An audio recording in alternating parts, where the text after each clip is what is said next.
ଗଜପତି ଜିଲ୍ଲା ମୋହନା ପିଏମ୍ସି ସରକାରୀ ଉଚ୍ଚ ମାଧ୍ୟମିକ ବିଦ୍ୟାଳୟ ପରିସରରେ ମହାସମାରୋହରେ ଶୁକ୍ରବାର ବାର୍ଷିକ ଉତ୍ସବ ପାଳନ ହୋଇଯାଇଥିବା ବେଳେ ଶନିବାର ପିଏମ୍ସି ଉତ୍ସବ ଅନୁଷ୍ଠିତ ହୋଇଯାଇଛି।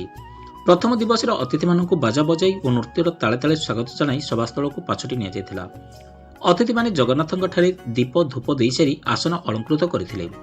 ଏସ୍ଏସ୍ଟି ଉଚ୍ଚ ମାଧ୍ୟମିକ ବିଦ୍ୟାଳୟର ଅଧ୍ୟକ୍ଷ ମିତ୍ରପ୍ରସାଦ ବିଶ୍ୱାଳଙ୍କ ସଭାପତିତ୍ୱ ଓ ପ୍ରଧାନ ଶିକ୍ଷକ ସତ୍ୟରଞ୍ଜନ କରଙ୍କ ସଂଯୋଜନାରେ ଅନୁଷ୍ଠିତ ଏହି ଉତ୍ସବରେ ମୁଖ୍ୟ ଅତିଥି ଭାବେ ଜିଲ୍ଲା ମଙ୍ଗଳ ଅଧିକାରୀ ସଲମନ ରାଇକା, ମୁଖ୍ୟ ବକ୍ତା ଚାନ୍ଦିପୁଟସ୍ଥିତ ଇନ୍ଦିରା ସ୍ମୃତି ଉଚ୍ଚ ମାଧ୍ୟମିକ ବିଦ୍ୟାଳୟର ବରିଷ୍ଠ ଅଧ୍ୟାପକ ଡକ୍ଟର ପ୍ରଦୀପ କୁମାର ଷଡ଼ଙ୍ଗୀ, ସମ୍ମାନିତ ଅତିଥି ଜିଲ୍ଲା ଶିକ୍ଷା ନିରୀକ୍ଷକ ରମେଶ ଚନ୍ଦ୍ର ଦାସ, ବରିଷ୍ଠ ଶିକ୍ଷାବିତ ମଧୁସୂଦନ ପାଢ଼ୀ, ହିଲଟପ୍ ଉଚ୍ଚ ମାଧ୍ୟମିକ ବିଦ୍ୟାଳୟର ଅଧ୍ୟକ୍ଷ ଭଗବାନ ବିଶୋଇ, ଗୋଷ୍ଠୀ ମଙ୍ଗଳ ସମ୍ପ୍ରସାରଣ ଅଧିକାରିଣୀ ଶୁଭଦର୍ଶିନୀ ବେହୁରା, ଖଣି ସରକାରୀ ଉଚ୍ଚ ବିଦ୍ୟାଳୟ ପ୍ରଧାନ ଶିକ୍ଷକ ନାରାୟଣ ପ୍ରଧାନ, ବରିଷ୍ଠ ସାମ୍ବାଦିକ ପଞ୍ଚାନନ ଦାସ, ମନ୍ମଥ ମିଶ୍ର ପ୍ରମୁଖ ଯୋଗ ଦେଇଥିଲେ। ଶିକ୍ଷୟିତ୍ରୀ ରୂପଶ୍ରୀ ବେହେରା ବାର୍ଷିକ ବିବରଣୀ ପଠନ କରିଥିବା ବେଳେ ଶିକ୍ଷକ ପ୍ରମୋଦ କୁମାର ସ୍ୱାଇଁ ଅତିଥି ପରିଚୟ ପ୍ରଦାନ କରିଥିଲେ। ବିଦ୍ୟାଳୟରେ ପୂର୍ବରୁ ଅନୁଷ୍ଠିତ ବିଭିନ୍ନ ବରିଷ୍ଠ ଓ କନିଷ୍ଠ ପ୍ରତିଯୋଗିତାରେ କୃତି 24 ଜଣ ପ୍ରତିଯୋଗୀଙ୍କୁ ଅତିଥିମାନଙ୍କ ଦ୍ୱାରା ପୁରସ୍କୃତ କରାଯାଇଥିଲା।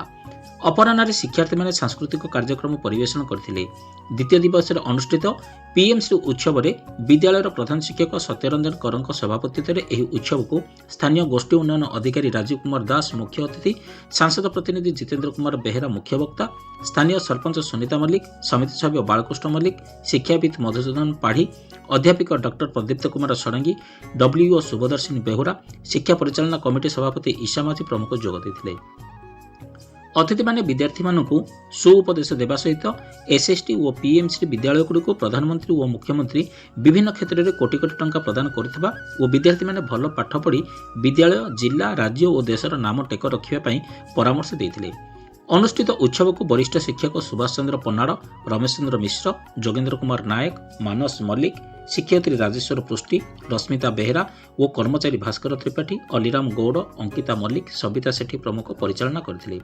ଶେଷରେ ଉପସ୍ଥିତ ସମସ୍ତ ଅତିଥି ଓ ଅଭିଭାବକମାନଙ୍କୁ ପ୍ରଧାନ ଶିକ୍ଷକ ଶ୍ରୀ କର ଧନ୍ୟବାଦ ଅର୍ପଣ କରିଥିଲେ। ଗଜପତି ମୋହନାରୁ ପଞ୍ଚାନନ ଦାସଙ୍କ ରିପୋର୍ଟ, ଓମ୍ ଟିଭି, ଓଡ଼ିଶା।